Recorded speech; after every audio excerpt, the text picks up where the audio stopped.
வணக்கம் என்னாரே நட்புகளே, அனைவருக்கும் காலை வணக்கம். மாமாவோட ஸ்மார்ட் வாட்சை பார்த்துக்கங்க. மாமாவோட ட்ரெஸ்ஸு இது சும்மா ட்ரெய்லர் தான். இன்றைக்கே இந்த ட்ரெஸ்ஸு போட்டிருக்கேன்னா நாளைக்கு ஃபங்க்ஷனுக்கு என்ன ட்ரெஸ்ஸு போடுவேங்கிறத நீங்களே யோசிச்சுக்கோங்க. அந்தளவுக்கு ஒரு தரமான ஒரு ட்ரெஸ்ஸு எடுத்து வச்சுருக்கேன். அதுபோக ஷூ வாங்க போகிறேன். வாங்கிட்டு இன்றைக்கி நாங்கள் தாராபுரம் போய் கோகுலை பார்த்துட்டு அப்படியே நேராக திருப்பூர் போகிறோம். திருப்பூரில் போய் இன்றைக்கி ஈவினிங் 6 o'clock திருப்பூரில் தான். அதுபோக அங்கே இன்னையிலேருந்தே கெஸ்ட்லாம் வர ஆரம்பிச்சிருவாங்க. மேபி சாதனா கூட வரலாம். அதுக்கப்புறம் இன்னும் அவர் என்ன காதல் சுகுமார் அவர் வர்றாரு. அதுக்கப்புறம் என்ன நிறைய சீஃப் கெஸ்ட்லாம் வர்றாங்களாம். காலையிலே எங்களுக்கு ஃபோன் பண்ணிட்டாங்க. அந்த நிகழ்ச்சி ஒருங்கிணைப்பாளர்கள் எங்களை காலையிலே கூப்பிட்டு, எப்போ வர்றீங்க, ஃபங்க்ஷன்னா அந்த நேரம் அறக்க பறக்க வராதிங்க, இன்றைக்கே நாளே ஸ்டே பண்ணி நாளைக்கு நல்லா ஃப்ரெஷ்ஷப்பாக கிளம்பி வாங்க, நிறைய ப்ரோக்ராம் இருக்குது, நிறைய அறிமுக நிகழ்ச்சிகள் இருக்குது, நீங்கள் நிறையா ஸ்பீச் கொடுக்கணும், அதுபோல் நீங்கள் சாங் பாடணும், டான்ஸ் பண்ணணும், ஏசி குளிரூட்டப்பட்ட அரங்கம், 3 ஸ்டார் ஹோட்டல், ஆக மொத்தத்தில் நாளைக்கு திருப்பூர் களை கட்ட போகுது. இதில் எந்த ஒரு மாற்று கருத்தும் கிடையாது. ரெண்டாவது, இப்போ காலையிலே கம்மிங் டு த பாயிண்ட்டு, அக்கா விஷயத்துக்கு வருவோம். அக்கானா நம்ம சுப்பக்கா சூர்யா அக்காவோட விஷயத்துக்கு வருவோம். ஒரே பிடிவாதமாக உட்காந்துக்கிட்டு பாலவிநாயகத்துக்கிட்ட மன்னிப்பு கேளு, பாலவிநாயகத்திட்ட மன்னிப்பு கேளு, அப்போத்தான் நான் கிளம்புவேன்னுக்கிட்டே இருந்தா. நான் ஒரே வார்த்தை சொல்லிட்டேன், நீ கிளம்புறியோ அது எனக்கு தேவையில்லை. நான் உன்னை கூப்பிட்டு பார்ப்பேன். ஒன்று வந்தால் என் கூட முழுசாக திருப்பூர் வரைக்கும் வா, இல்லையா தாராபுரத்தில் உன்னை நான் இறக்கி விட்டுறேன். உன் பிள்ளையை பார்த்துட்டு அப்படியே நீ அங்கேயே கூட உன் புருஷன் வந்தால் பாலவிநாயகத்தை பார்த்துட்டு நீங்கள் 2 பேரும் கொஞ்சம் குழாவிக்கிட்டு என்ன வேணாலும் பண்ணுங்கள், என்னையை விடு, நான் கிளம்பி போகிறேன். எனக்கு அங்கே நிறையா சீஃப் கெஸ்ட் வர்றாங்க. மைனாபானு பிள்ளை வருது, அதுக்கப்புறம் அவங்க வீட்டுக்காரர் வர்றாரு, சாதனா வருது, இன்னும் யூடியூபர்ஸ் செலிப்ரிட்டிஸ் நிறையா பேர் வர்றாங்க. எனக்கு ஜாலியாக பொழுது போயிடும். ஓ இஷ்டம், வந்தாவா வரலன்னா போ. இப்படித்தான் நான் பேசினேன். இது கடவுள் மேலே ஆனங்க, நான் போய் பேசலைங்க. முடிஞ்சா வா, வரலையா உன் வேலையை பாரு.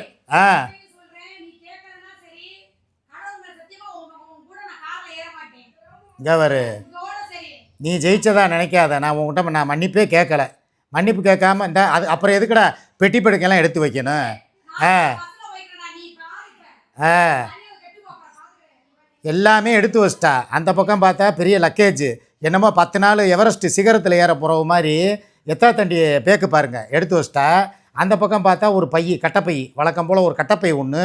நான் என் பேக்கில் எடுத்து வச்ச பூரா மாற்றி நான் தனியாக ஒரு ட்ராவல் பேக்கில் வச்சிட்டேன். சின்னதில் எனக்கு தேவையானது ஜட்டி, பனியனு, வேறு இந்த நாளைக்கு போட வேண்டிய அந்த ட்ரெஸ்ஸு எல்லாம் எடுத்து வச்சு பெல்ட் வச்சாச்சு. மருந்து மாத்திரைலாம் நானே எடுத்து வச்சுக்கிட்டேன். இவகிட்ட எந்த பெர்மிஷனும் கேட்கல, நானாக எடுத்து வச்சுக்கிட்டேன். எதுக்கு வேணா தினம் ஆனால் உனா காரணம் சொல்லுவாள். நான் இல்லாட்டினா உனக்கு யார் சுகர் மாத்திரை எடுத்து கொடுக்குறது, உனக்கு யார் வெரிகோஸ் மாத்திரை எடுத்து கொடுக்குறது, என்னை நானே கவனிச்சிக்கிறது எனக்கு தெரியும். எல்லாத்தையும் எடுத்து வச்சுட்டேன். இவ தயவு இல்லாமல் என்னால் வாழ முடியாதா? வாழ்ந்து காட்டுவேன். எதுக்கும் தேவையில்லாமல் யாருக்கிட்டையும் மன்னிப்பு கேட்க வேண்டிய அவசியம் எனக்கு இல்லை. காரணம் என்னென்னா, தப்பு செஞ்சவன் தான் மன்னிப்பு கேட்கணும். நேற்றுலேருந்து நான் இவளை அப்படியே உண்மையை சொல்லவா அவங்கக்கிட்ட உடச்சே சொல்கிறேன். ஓப்பன் ஸ்டேட்மெண்ட்டு தான்.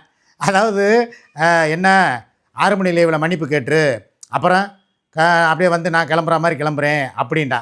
நான் கேட்கல. என்ன 6 மணி லீவில் மன்னிப்பு கேட்குறேன்னா கேட்காம வந்துட்டேன் அப்படின்டா. விடுப்பா, 9 மணி லீவு 10 மணி லீவில் கேட்டுக்கிறேன் அப்படின்ட்டு விட்டுட்டேன் லூஸில். திருப்பி 10 மணி லீவ்லையும் அதே மாதிரி மன்னிப்பு கேளுண்டா. லைவில் அப்படியே பேசிக்கிட்டு இருக்கும்போதே ஊடால மன்னிப்பு கேட்குறேன் அப்படின்ட்டேன்.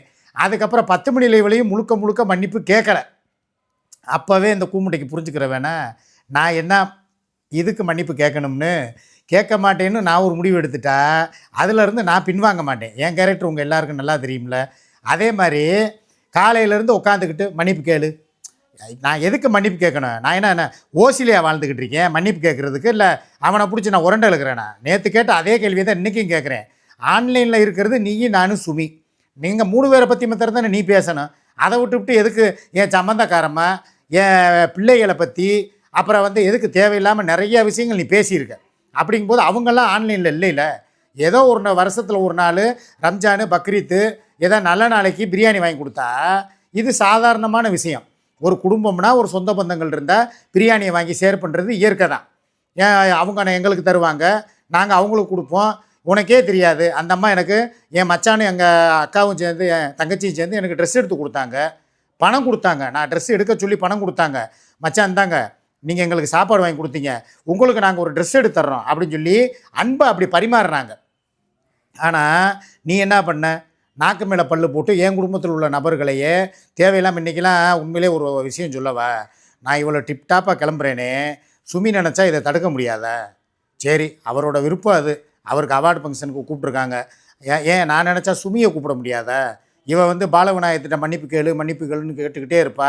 நான் வேணான்னு சொல்லிட்டு, நீ வா சுமி நம்ம அதே காரில் நம்ம போவோம் அப்படின்னு சொல்லி கூப்பிட்டு போய் அதே அவார்டு ஃபங்க்ஷனில் இங்கே இருங்க, நான் இன்னொன்று சொல்லவா, அடுத்த அவார்டு ஃபங்க்ஷனுக்கு கண்டிப்பாக சுமியை கூப்பிட்டு போய் ஒரு அவார்டு நான் வாங்கி கொடுக்குறேன். அவகிட்ட என்ன குறை இருக்குது? நடிப்பில் குறை இருக்கா, இல்லை வந்து ஷார்ட்ஸு ரீல்ஸு போடுறதுல குறை இருக்கா? இவளாவது டான்ஸே ஆட மாட்டான். நல்லா பாருங்கள், நின்ன இடத்தையே வந்து ஆலமரத்தை சுற்றினாம நீ அரச மரத்தை சுற்றினாம நீ ஒரு சேரை வச்சுக்கிட்டு பின்னால் சுற்றி சுற்றி வந்து உட்காருவா. எப்போ பார்த்தாலும் டைன் டைன்னு கண்ணடிச்சுக்கிட்டே திரிவா. ஆனால் அவள் அப்படி இல்லைல்ல. ஔவையார் வேஷத்துலேருந்து, ஊர்வசி கேரக்டர்லேருந்து, இன்னும் நான் அவளை பெருமைப்படுத்திக்கிட்டே இருப்பேன். சௌகாரஜானி கேரக்டரு, கோவை சரளா, காமெடினா காமெடி, நல்ல காதல் பாட்டுனா அப்படியே காதல் படத்தில் வர்ற இது அதென்ன ஜீன்ஸ் படம் பாய்ஸ் படத்தில் வர்ற ஜெனிலியா மாதிரி மாறிடுவா. அவள் ஒரு அழகு ஐஸ்வர்யா ராய். அவளுக்கு என்ன குறை? அவள் வந்து சும்மா வந்து ஒரு குண்டா செட்டிக்குள்ளேயே குதிரை ஓட்டுறான். அவகிட்ட நிறைய திறமை இருக்குது. ஆனால் அதை வந்து அவள் வெளியே கொண்டு வர மாட்டேங்கிறான். என்னையை பற்றியே மைண்டை வந்து கான்சென்ட்ரேட் பண்ணிக்கிட்டு, அந்த அங்கே ஒருத்தர் இருக்கான் பாருங்க, இந்த சுகைலுங்கிறவன், அவன் என்னை வந்து கடலை போட்டுக்கிட்டு இப்படியே அவளுடைய திறமையை பூரா மழுங்கடிக்கிறான். என்னைய கேட்டால் அதுதான் உண்மை. நல்ல திறமைசாலிங்க அவள். நினச்சா நல்லா இந்த காஸ்டியூம் டிசைனாக போட்டு டான்ஸு, வேறு ஏதாவது ஒரு திங்ஸை வச்சுக்கிட்டு ஆடுறது, இதை மாதிரி ஒரு விளக்கமாற கையில் கொடுத்தா கூட அதை வச்சு ஒரு டான்ஸ் மூமெண்ட்டு போட்டு அதில் பேர் வாங்குவான். நல்ல திறமை இருக்குது, ஆனால் மழுங்கி போய் உட்காந்துருக்கு. அவ்வளோதான் காரணம். நான் தான் ஒரு கணவனா இவ கூட இல்லாமல் நான் அவள் கூட இருந்திருந்தேன்னு வைங்களேன், இந்நேரம் அவளை டெவலப் பண்ணி இவளை விட பயங்கர இதுக்கு கொண்டு போய் இந்நேரம் கையில் 10 ஷீல்டு 10 அவார்டு அவகிட்டே இருக்கும். நாங்கள் ஒன்றுமே இல்லை, சும்மா ஜஸ்ட்டு வந்து டபுள் மீனிங்கு ஒரு ஏதோ ஒன்று பேசிட்டு போகிறோம். எங்களுக்கே இவ்வளோ சப்போர்ட்டர்ஸ் இருக்கீங்க, இது போக வந்து எங்களுக்கே அவார்டு அது இதுன்னு கொடுக்குறாங்க. எங்ககிட்டையும் திறமை இருக்குது, இல்லைன்னு சொல்லலை. ஆனால் இவகிட்ட இருக்கா இல்லையாங்கிறது டவுட்டு தான். ஆனால் என்கிட்ட முழு திறமை இருக்குது. நல்லா பார்த்தீங்கன்னா நான் காமெடி பண்ணுறேன், மிமிக்ரி பண்ணுறேன், டான்ஸ் பண்ணுறேன். டான்ஸுங்கிறது அப்பப்போ பண்ணுவேன். ரஜினி ஸ்டைல் பண்ணுறேன். எனக்குன்னு சொல்லி லைவுக்குன்னு சொல்லி ஒரு கூட்டமே இருக்குது. ஒரு 1500 பேர் வர்றாங்க. என் லைவை தினம் வந்து ஒரு 50,000 பேர் பார்க்குறாங்க. அந்தளவுக்கு இப்போ எனக்கு இன்றைக்கி கூப்பிட்டு கொடுக்க போகிற அவார்டோட பேர் என்ன தெரியுமா? பொறுமையின் சிகரம், நடிப்பு கலைஞன். இந்த மாதிரி வந்து 2 பேர் என்கிட்ட கொடுத்தாங்க. நான் நடிப்பு கலைஞன்கிற அவார்டை எனக்கு தாங்கன்ட்டேன். இவங்களுக்கு கேட்டாங்க, அதை அவங்கள்ட்டே கேட்டுக்கங்கன்ட்டேன். ஆக ஷீல்டு ரெடி எல்லாம். இப்போ நான் இதை எதுக்கு சொல்ல வரேன்னா, சுமியும் இதே மாதிரி ஒரு நல்ல ஒரு திறமையான கலைஞி தான். ஆனால் அந்த கலைத்திறமை பூரா அப்படியே அவளுக்குள்ளேயே அடங்கி போச்சு. காரணம், கூட சப்போர்ட் கேரக்டர் இல்லை. இப்போ சப்போர்ட்டாக இருக்கிறதுக்கு இலங்கையிலேருந்து சுகையில வர முடியும் கிடையாதுல்ல. இப்போ நான் இவ கூட இருக்கேன், ஏதாவது ஒன்றுனா நாங்கள் 2 பேர் சேர்ந்து, இவ வந்து ஒரு சமையல் பண்ணுறாளா, அதை நான் வீடியோ எடுக்கிறேன். திருப்பி நான் அதை சாப்பிட்டு காட்டுறேன்னா அதை இவ வீடியோ எடுக்கிறான். 2 பேரும் சேர்ந்து எங்கேயோ வெளியே போகிறோம், லெமன் சாதம் சாப்பிட்றோம், கறி குழம்பு திங்கிறோம், ஏதோ ஒரு வீடியோவை போடுறோம். இப்படியே வந்து நாங்கள் பழகிட்டோம். ஆனால் அவளுக்கு கூட வந்து ஒரு துணைக்கு ஒரு கேரக்டர் இல்லை, ஒரு சப்போர்ட்டிவாக அவளை தூக்கி விடுறதுக்கு ஆள் இல்லை. அதனால தான் அவள் வந்து ஒரே இடத்துல முடக்கி கிடக்கிறான். இல்லாட்டினா அவளையும் நான் வந்து பெரிய லெவலில் கொண்டு வரதுக்கு என்னால் முடியும். இப்போயுமே நான் என்ன தெரியுமா சொல்லியிருக்கேன், உன் கூட இருக்கிற வரைக்கும் உனக்கு ஒரு பிரச்சனையும் கிடையாது. உனக்கு சம்பாரித்து கொடுத்துக்கிட்டு, உன்னையை பாதுகாத்துக்கிட்டு, உன் குடும்பத்துக்கு உன் பிள்ளைகளை படிக்க வைக்க, உனக்கு வீடு கட்ட, இதிலேயே என் மைண்டு போகும். இதை விட்டுட்டு பாலவிநாயகத்திட்ட மன்னிப்பு கேளு, அமிர்தம்மாக்கிட்ட மன்னிப்பு கேளு, எங்கள் அண்ணங்கிட்ட மன்னிப்பு கேளுன்னு சொல்லி நண்டு சுண்டு ஏப்ப சாப்பக்கிட்டையெல்லாம் மன்னிப்பு கேட்க சொல்லி என்னையை வந்து இழுத்து விட்டேன்னா எனக்குன்னு ஒரு கௌரவம் இருக்குது. நான் மீடியா முன்னால் ஒரு கோமாளி மாதிரி வேஷம் போடுறேனே தவிர உண்மையிலே எனக்கு வந்து ஒரு சுய கௌரவம்னு ஒன்று இருக்குது. அதுக்காக நான் என்ன மலுமட்டையா? நானும் ஒரு 25 பேரை வச்சு எனக்கு கீழே வேலை பார்த்தவங்க. என் கம்பெனியில் நானே 25 பேரை வச்சு தொழில் பண்ணியிருக்கேன். தொழில் மீன்ஸ் பிஸ்னஸ், அதாவது ஆட்டோ கன்சல்டிங் வியாபாரத்தில் சேல்ஸ் ரெப்புலேருந்து எழுதுறவங்கலேருந்து அங்கே அக்கௌண்டன்ஸ்லேருந்து எல்லாருக்கும் நான் கற்றுக் கொடுத்து கம்பெனியே நான் தூக்கி நிறுத்தினவேன். இன்றைக்கி சரி ரைட்டு ஓகே உன் கூட வந்துட்டேங்கிறதுக்காக எல்லாத்தையும் உதுத்துட்டு கவரிமேன் ராஜாவாக நான் வாழ மாட்டேன். எனக்குன்னு ஒரு கெத்து இருக்குது, எனக்குன்னு ஒரு கெப்பாசிட்டி இருக்குது. நீ சும்மா வந்துக்கிட்டு பாலவிநாயகம், இப்போயும் சொல்கிறேங்க, நான் இதை விளையாட்டுக்கு பேசலை, சீரியஸாக தான் சொல்கிறேன். இந்த பாலவிநாயகங்கிறவர்கிட்ட வந்து நான் மன்னிப்பு கேட்க வேண்டிய அவசியம் எனக்கு 100% கிடையாது. காரணம் என்னென்னா, நான் அவரை திட்டலை. அன்றைக்கி எவனோ ஒருத்தர் கமெண்ட் போட்டேன், அதுக்கு நான் பதில் சொல்லும்போது இவளுக்கு எனக்கு வார்த்தை முத்துச்சு. நீ ஏன் என் பொண்டாட்டியை பேசுகிற, அப்போ நான் பாலவிநாயகத்தை பேசுவேன்னு சொல்லி ஒரு வார்த்தை போர், அவ்வளவுதான். அதை தான் என்ன பண்ணணும், சரி அப்படியா, சரி அப்போ நான் ஒன்று கேட்குறேன், இதை பாலவிநாயகத்தில் நான் மன்னிப்பு கேட்குறேன், இப்போ நான் இறங்கி மன்னிப்பு கேட்க தயார். அதே மாதிரி நீ சுமிக்கிட்ட மன்னிப்பு கேட்குறியா? இப்போ நீ சுமிக்கிட்ட மன்னிப்பு கேளு. அது என்ன உனக்கு மாத்திரம் வந்தால் ரத்தம், எங்களுக்கு 2 பேர்த்துக்கு வந்தால் தக்காளி சட்னியா? நான் கேட்குறது நியாயமா இல்லையா? அவகிட்ட மன்னிப்பு கேளு. நீ நானாவது என்றைக்கோ ஒரு நாள் பாலவிநாயகத்தை ஏதோ ஒரு ஒரு ஃப்ளோவில் பேசுவேன். ஆனால் இவன் அப்படி கிடையாதுல்ல. தெரிஞ்சே டெய்லி உட்காந்துக்கிட்டு என் முன்னாடியே குத்தம் குறை சொல்லிக்கிட்டு அவளை பற்றி அவமானமாக பேசிக்கிட்டு, இப்போ கூட இந்த நான் காலையில் என்ன தெரியுமா சொன்னேன், எப்போ 6 மணிக்கு எந்திரிச்சு போய் ஏதோ அவங்களுக்கு வேண்டியதை வாங்கி கொடுத்துட்டு போய் சுமியை பார்த்துட்டு ஒரு 10-10:30க்குள்ளே நான் வந்துடுறேன்ப்பா, அது வரைக்கும் நீ வேறு வேலையை பார்த்துட்டு ரெடி ஆகுப்பான்னு சொன்னால் அதெல்லாம் வேணாம்.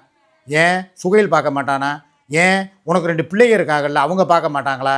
அப்படின்டா இதே நிலைமை நாளைக்கு. நான் ஒன்று சிம்பிள் உதாரணத்துக்கு சொல்கிறேன். அவன் நல்லா இருக்கட்டும், அவனுக்கு எதுவும் ஆக வேணாம், அவன் நல்லபடியாக இருக்கட்டும். ஏன்னா இவன் வாயில் விழுந்தா யாருமே விளங்க மாட்டாங்க. அதே மாதிரி தான் ஏன் வாயும். அன்னைக்கு இவ தான் சொன்னான், ஏதோ ஒரு விஷயத்துக்கு அவளுக்கு இதாக போகுது அதாக போகுதுன்னு சொன்னதுக்கு தான் 48 நாளைக்கு முன்னாலேயோ நினைக்கிறேன் ஆக்சிடெண்ட் ஆச்சு.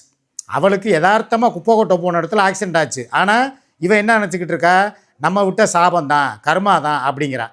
அதே மாதிரி நான் சொல்கிறேன், நாளைக்கு பாலவிநாயகத்துக்கு ஏதோ ஒன்றுனா என்ன, ஒரு முடியாமல் படுத்துடுறேன். இப்போ நம்ம எப்படி இருந்தால் போய் அன்றைக்கி ஆஸ்பத்திரிக்கு போய் வகுத்தால் போய் படுத்தோம், இன்ஜெக்ஷன் போட்டோம்.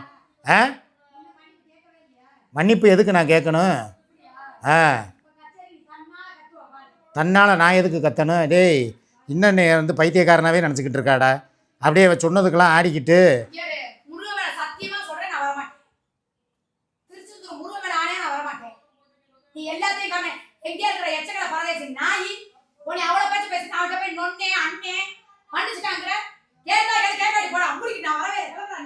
யார் அண்ணேன்னு சொன்னேன் நான்?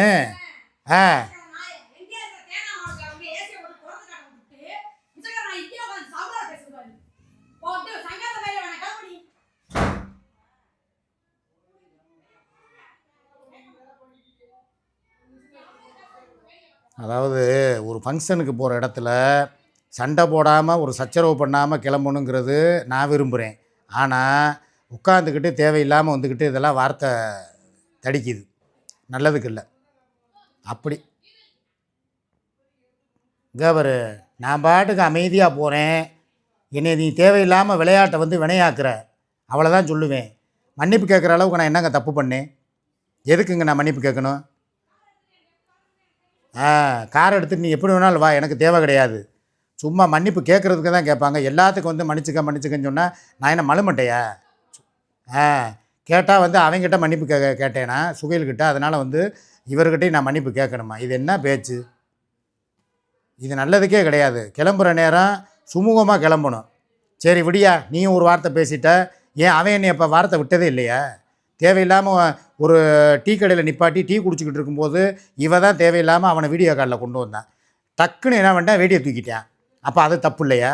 அதுக்கப்புறம் எத்தனையோ நாள் என்னை வந்து இவ்வளோ நானும் இங்கே உட்காந்து ட்ரிங்க்ஸ் பண்ணுவோம். அன்றைக்கி கூட அந்த ஒரு போன வாரம் கூட நினைக்கிறேன், அப்போ வந்து வீடியோ காலில்ங்கிறேன், ஆடியோ காலில் வந்தப்போ என்னை கெட்ட வார்த்தையில் தேவையில்லாமல் கிழிச்சான். நான் அதையும் பொறுத்துக்கிட்டு போனேன். என்னையை மாத்திரம் இல்லை, என் தாயை, என் குடும்பத்தை எல்லாத்தையுமே தேவையில்லாமல் திட்டினேன். அப்படி உள்ளவன் கூட்டு போய் குடும்பம் நடத்த வேண்டியது தானே, எதுக்கு இங்கே விட்டுட்டு வேடிக்கை பார்க்குறேன்? அன்னைக்கு அவன் பேசுன தப்புலே. சரி அவன், நான் கேட்குறேன், இல்லை அவன் என்னை எம்புட்டு கேள்வி கேட்டிருக்கேன், மானங்கட்ட கேள்வி, கெட்ட வார்த்தையில். எத்தனை ஆடியோ வருதுவ?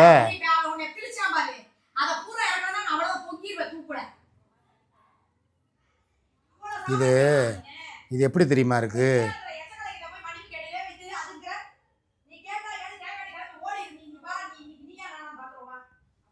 ஏங்க மன்னிப்பு கேட்குறதுக்கு என்னங்க இருக்குது? ஏங்க இதே வார்த்தை அவன் என்னை எத்தனையோ நாள் கேட்டிருக்கேன். இதாவது நான் வீடியோவில் பேசினேன், அவன் டைரெக்டாகவே ஃபோன்லேயே பக்கத்தில் உட்கார வச்சுக்கிட்டே வந்து எங்கே அந்த பைய, எங்கே இந்த பைய அப்படின்னு சொல்லி கேட்டது இல்லையா என்னைய? அப்போ அதெல்லாம் நான் பொறுத்துக்கிட்டு போனேன்ல. இன்றைக்கி வந்து அவனை ஒரு வார்த்தை சொன்னீங்கிற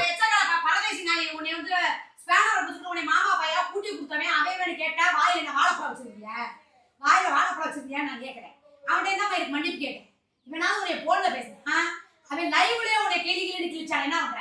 அவன் லைவில் வந்து கமாண்டு தான் போட்டான். என்ன கமாண்ட் போட்டியா? என்னைய இவனை மாதிரி பாத்தாங்களே அவனை கூட்டி குடுக்குறேன்னு சொல்லிட்டு அந்த வேலை தான் நீ பாக்குற. அப்ப அவனுக்கு தான் நீ கூட்டி குடுத்து உட்கார்ந்திருக்க.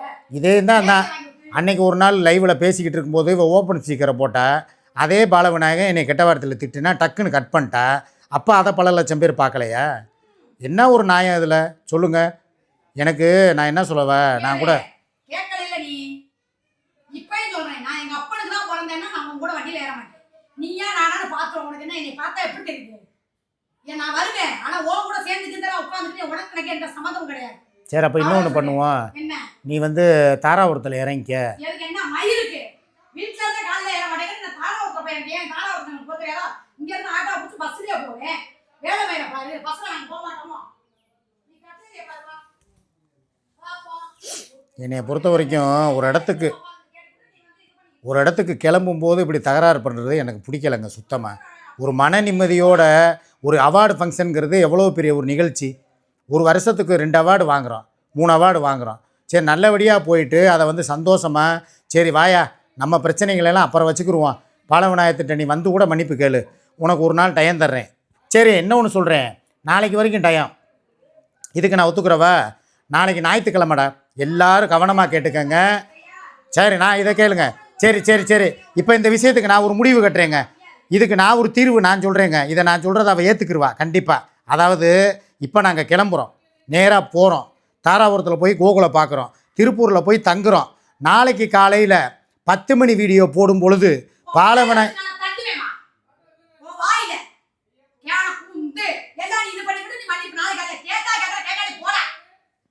நான் என்னங்க நியாயமாக தானே சொல்கிறேன்.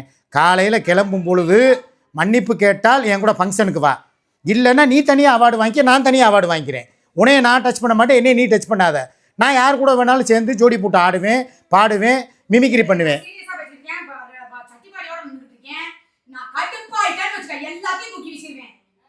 சரி, இப்போ என்ன பண்ணணுங்கிற? சரி, இப்போ என்ன பண்ணணும்? என்ன பண்ணணும் இப்போ? 6 மணி லைவில் நான் உறுதியாக மன்னிப்பு கேட்குறேன்டா. 6 மணிக்கு கேட்குறப்பா, என்னப்பா பண்ண போகிற?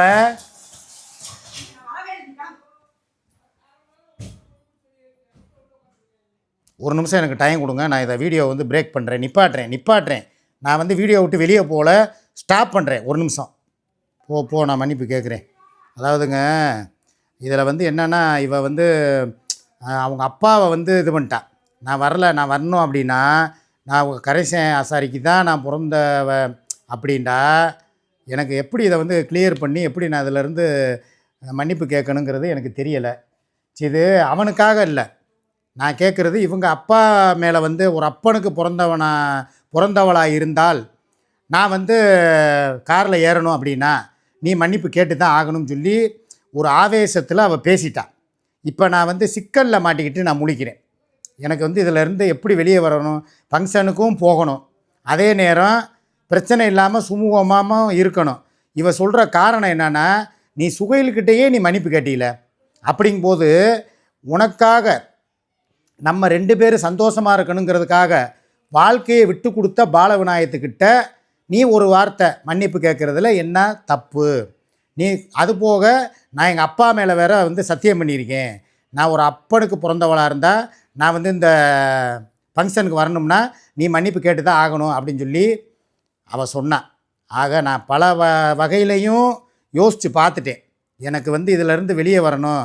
சரி, இந்த ஃபங்க்ஷனுக்கு வந்து 2 பேரும் ஜோடியாக கிளம்பி வர்றோம்னு சொல்லி எங்கள் 2 பேர் பேரையும் போட்டு எல்லாமே பத்திரிக்கையிலேருந்து அங்கே ப்ளக்ஸ் பேனர்லேருந்து எல்லாம் வச்சுட்டாங்க. இந்த இடத்துல நான் வீம்பு பண்ணினாலோ இல்லை இவ முரண்டு பிடிச்சாலோ பாதிப்பு யாருக்கு? அந்த ஃபங்க்ஷன் நடத்துகிற அந்த ஃபங்க்ஷன் நடத்துகிற அந்த அவங்களுக்கு தான். புரியுதா? அந்த நிகழ்ச்சி தொகுப்பாளர்களுக்கும் நிகழ்ச்சி அமைப்பாளர்களுக்கும் இதோடைய பாதிப்பு. ஏன்னா நாங்கள் தான் அங்கே வந்து சீஃப் கெஸ்ட்டு, மெயினான ஆளுக நாங்கள் போய் தான் பல பேருக்கு வந்து அவார்டு எடுத்து கொடுக்கணும், அதுபோல் அரிசி மூடை கொடுக்கணும், இன்னும் வந்து நிறைய கலை நிகழ்ச்சிகள் இருக்குது, அதில் கலந்துக்கிறணும். அதெல்லாம் வந்து மனசுக்குள்ளே வந்து ஒரு கசடை வச்சுக்கிட்டு வேண்டா வெறுப்பாக பண்ணுனா அது நல்லா இருக்காது. என்னால் இந்த நிகழ்ச்சி பாதிக்கக்கூடாதுன்னு சொல்லி நான் நினைக்கிறேன். அதனால் இந்த விஷயத்தில் நான் இறங்கி போகலாங்கிற ஒரு முடிவுக்கு நான் வந்துட்டேன். இப்போ கிட்டத்தட்ட ஒரு அரை மணி நேரமாக எனக்கும் அவளுக்கும் வாக்குவாதம். இங்கே பாருங்க, எனக்கு எப்படி வேர்த்திருக்கு பாருங்கள். எனக்கும் அவளுக்கும் அரை மணி நேரமாக வாக்குவாதம், சண்டை. எப்பா வாப்பா, நான் கொஞ்சம் யோசிச்சுக்கிறேன், 6 மணி லைவில் கேட்குறேன். முடியவே முடியாது. நீ இந்த செகண்டு இந்த வீடியோவிலேயே நீ மன்னிப்பு கேட்டால் தான் நான் வண்டியிலே ஏறுவேன், லக்கேஜ் வண்டியில் ஏறும் அப்படின்னு சொல்லிட்டா. நான் இப்போ இவளுக்காக இல்லைனாலும் இந்த நிகழ்ச்சி நல்லபடியாக நடக்கணும், நல்லபடியாக இதை நம்ம கொண்டு போகணும் அப்படிங்கிறதுக்காக நான் தியாகம் பண்ண தயாராகிட்டேன். வேறு வழி இல்லை. ஏன்னா இவ சொல்கிற காரணம் சில காரணங்கள் ஏற்றுக்கிறக்கூடியதாக தான் இருக்குது. ஏன்னா எங்கேயோ இருக்கிற இலங்கையில் இருக்கிற ஒரு ஆளுக்காகவே நான் மன்னிப்பு கேட்கும்போது என் கூட இருக்கிற இவளுக்காக எவ்வளவோ பொறுத்து போயிட்டேன், எவ்வளவோ மானமரியாதையெல்லாம் இழந்துட்டேன். இந்த ஒரு விஷயத்தில் மன்னிப்பு கேட்குறதுனால என்ன தப்பு? என் மாப்பிள்ளைய, என் தங்கச்சிங்க, நீங்கள் என்னையே மன்னிச்சிருங்க. காரணம் என்னென்னா, நான் மன்னிப்பு கேட்கவே கூடாதுன்னு சொல்லி இப்போ வரைக்கும் அப்படியே ஜாலியாக கொண்டு போய்கிட்டு இருந்தேன். ஆனால் இந்த விஷயம் ரொம்ப சீரியஸாக போகுது, அதனால் சிவியராக போகுது. அதனால் இந்த விஷயத்தில் நான் இறங்கி போகிறதுங்கிறதுல ஒரு தப்பும் இல்லை. அது எனக்காக இல்லை, அவளுக்காக. இதில் கூட நேற்று அடிச்சாரிச்சுக்கு அவனு சொன்னான் பாருங்க, பார்த்தீங்களா? காதலிங்கிற பேரில் மரணம் என்னையை கூப்பிட்டா கூட அதை ஏற்றுக்கிறக்கூடிய மனுஷனா அப்படின்னு சொல்லி ஒரு கவிதை போட்டதை எனக்கு மென்ஷன் பண்ணி காட்டினான். அதாவது காதலிங்கிற பேரில் மரணமே வா நான் தான் உன்னைய கூப்பிட்றேன் அப்படின்னு சொன்னால் கூட மரணத்தை கூட ஏற்றுக்கிட்டு போகிறதுக்கு துணிஞ்சிட்டேங்கிறது ஒரு காதலுக்கு மரியாதை. அதை மாதிரி இவளோட காதல், நான் இவன் மேலே வச்ச காதல் உண்மை. இவ கலங்கக்கூடாது, இவ வருந்தக்கூடாது, இவன் நல்லா இருக்கட்டும், ஏன் மான மரியாதை போனாலும் பரவாயில்லன்னு சொல்லி நான் இந்த இடத்துல விட்டு கொடுத்து போகிறேங்க. அவ்வளோதாங்க. பாலவிநாயகம் சாரி, விடுங்க, விட்டு.